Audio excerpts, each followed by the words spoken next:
Giroscope came about in 1985 as a response to a housing crisis, really. A group of people who consisted of unemployed people, students, and some people who were working, just trying to find somewhere decent to live.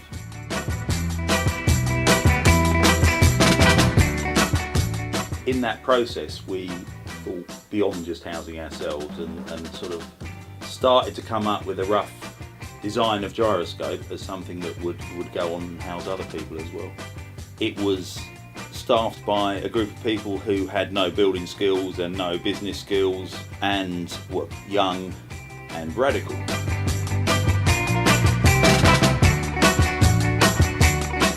The first story we did on Giroscope was in 1987. I do think that the idea of a scruffy bunch of punks who formed a workers' cooperative to do up rundown housing in Hull must have appealed, and it was a good story. Looking back, I suppose it was a very sort of political time as well. It was the Thatcher government, and maybe a very different sort of kind of political atmosphere, and I think the advent of a housing co-op in Hull run by young people was probably a sign of the times. They contacted me because they were looking for a milk float. So then I went down to see them, and I've kind of kept in touch with them ever since. Giroscope were the first organisation I remember who were talking about the need for a sustainable future, sustainable economy, whether that's in terms of food or energy or housing. They were very, very early into this, an area now that actually probably the future of Hull.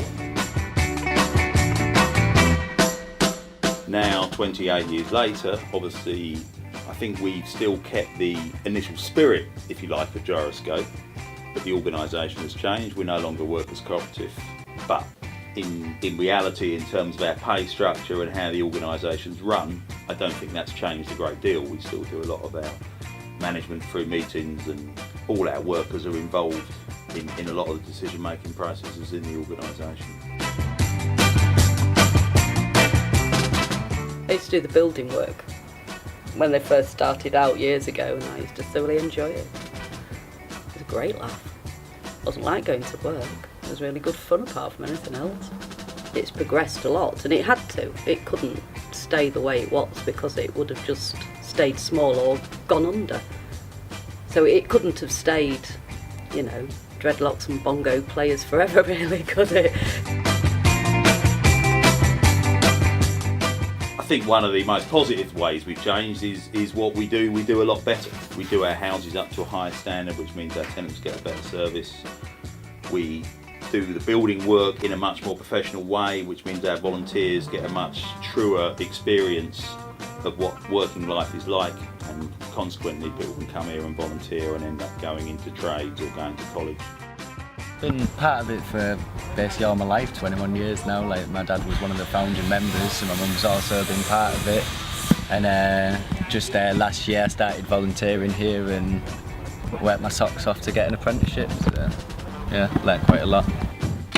Well, it helps people towards the CVs to get a better job, and it helps people in need as well, so it works both ways really. I started off, I didn't know nothing about joinery, and now I'm working on my level 2. It's a nice place, nice people working here, get along with them, have a laugh. Main factor in a workplace really, isn't it? Yeah, turn that camera on, because what you're about to see next ain't going to be legal. I've learned how to mix concrete, which I've always wanted to do, so that's been good. And I've done a bit of roofing, which I always fancied doing. I did find it quite tough to begin with, but that's that work, isn't it? It's a hard world, building, construction. It might be a charity, it might be this, but the actual physical work of doing up a house is tough. Thank you very much. Okay.